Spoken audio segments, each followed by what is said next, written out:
Hello, what is up mga ma'am, sir, ma'am? Ako po si Ralph C. Fries, ang visual artist from Manila. And today, we are going to unbox and review the ZD Toys Ant-Man from Marvel Studios, the Infinity Saga. Ito yung new packaging nila.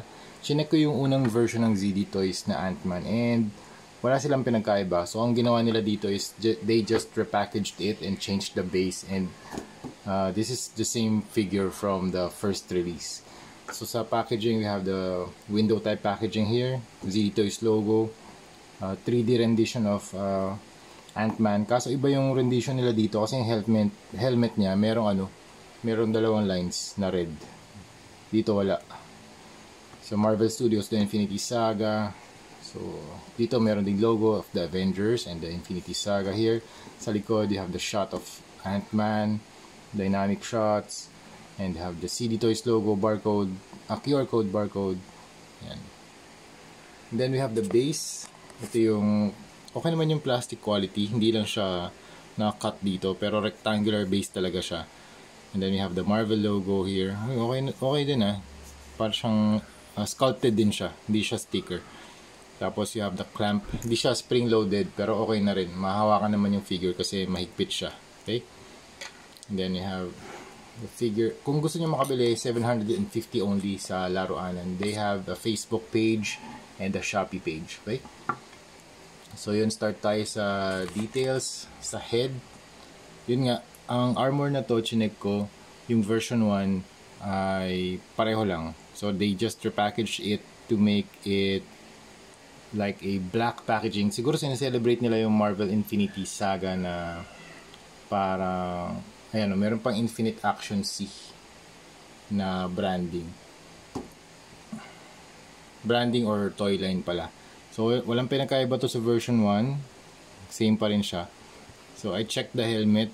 Yung helmet na to ginamit niya sa Civil War, kasi yung sa Ant-Man 1 meron siyang dalawang red na stripes dito.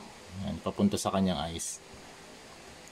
Ganda ng kanyang helmet design. You have the silver, tapos may mga red trims dito, red details dito rin sa taas. Meron din parang red tips ng helmet niya.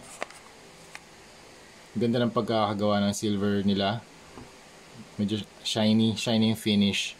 And you have the combination of, ito parang light purple or gray na may purple tint.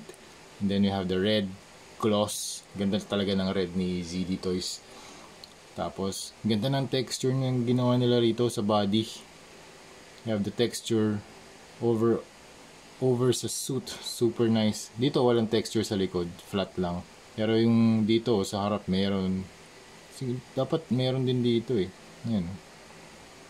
Pero okay lang kahit wala. Kasi maganda to pag nalagyan natin ng detail. Pag na-dry brush natin, lalabas lahat ng texture. Parang micro dots. Ayan. Para siya talagang suit.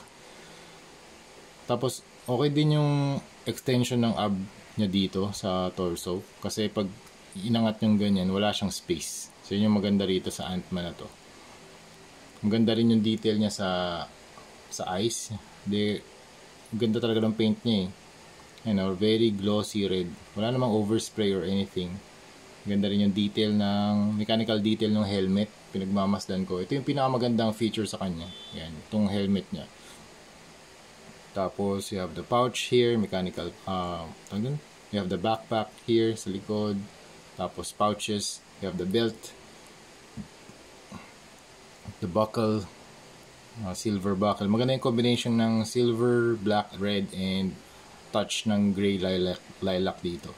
Tapos, sa arm guard niya, you have the red stripes, silver arm guards, hand protectors dito. Tapos they have the gloves, black suit, black leather suit, or ito may red dito sa side. Ayan. Ganda ng pagka-red nila. Ang measurement, ang ratio tuloy, ang scale pala nito ay 1:10. 1:10 scale action figure. So ang measurement niya ay around 7 inches tall. For the accessories, wala siyang ibang accessories kundi ito lang yung stand. Pero maganda sana kung meron siyang alt hands.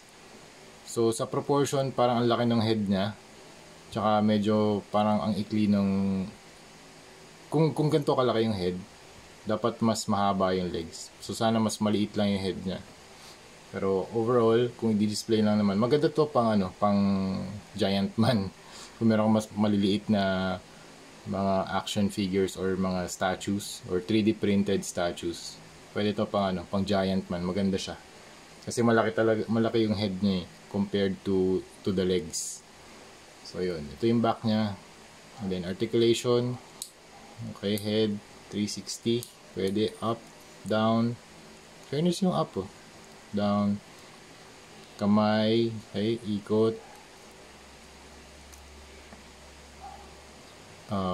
bicep swivel, tapos rotation, bicep na double jointed elbow ba to? Double jointed elbow, yes. Tapos ball joint yung kamay, tapos ab crunch, up, down, okay.